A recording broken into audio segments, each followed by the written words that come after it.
Greetings, everyone. This is Creative Clara, your yarn guru, your crocheter, your lazy suburban gardener. I am coming to you today with some gardening updates.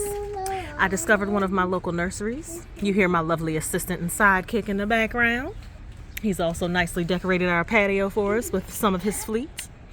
But this is a kale bowl I got from my local nursery. Compared to what I'd pay for it in the store, it was a good price. They had kale bowls and lettuce bowls mixed with a variety of kale or variety of lettuce for cooking or harvesting off of to make salad. So it's a pretty good sized pot here that they have the bowl. So I'm gonna see how that does us. I'm sure I'll get a better deal on that than buying a bag of kale at the store. And now that I have my starter plants under control, I did pick up a few more. It was a deal to go ahead and get 8. The main thing I went for was some bush beans, which I got. These green bush beans here.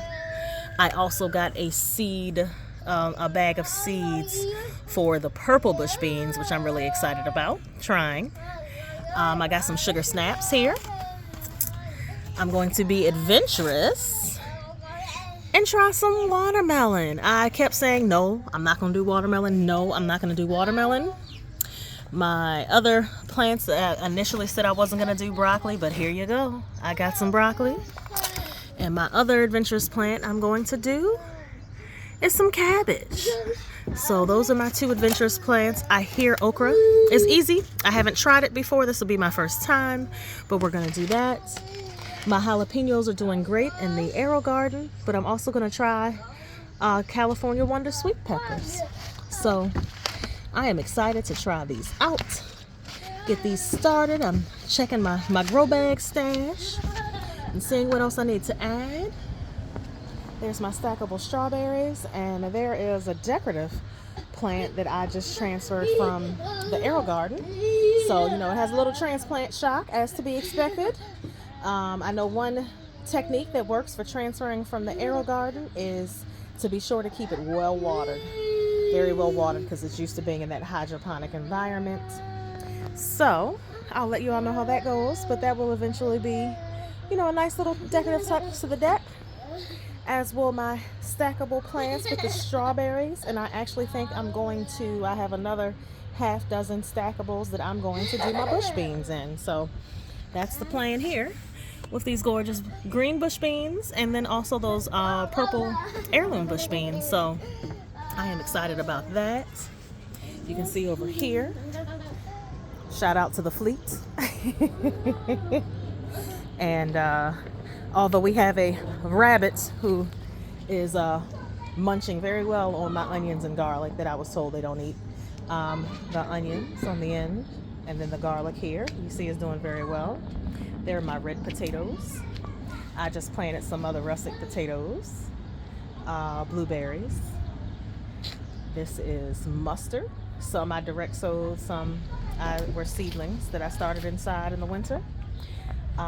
This is a second row of collards. These I direct sowed. Here are my lovely collards. And I just saw some of my spinach is starting to bolt, make those seeds and flower. So I'm going to let those play and make some seeds and see what happens. And I'm going to go ahead and harvest some of this spinach. I think we're going to have spinach tonight with that tenderloin. And look at there. Asparagus starting to peek up. I planted some asparagus roots in here and left them alone. I have asparagus in these 3 of the 4. I actually haven't planted anything in that 4th one yet. But yes,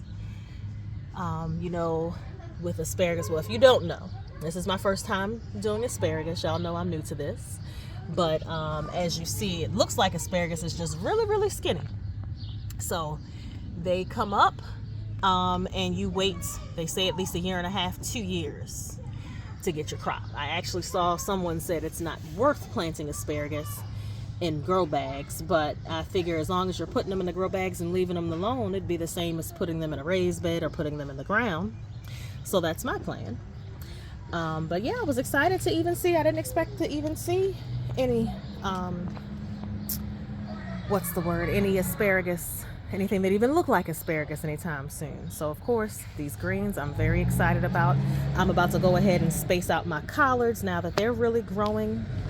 You can see this is all one. So I'm gonna pull out my other raised bed grow bag and probably put one big healthy collard in each of the 4 sections. And I'm excited about that.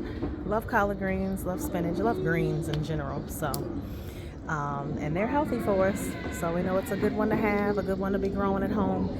And here, this first one, I got this from Walmart.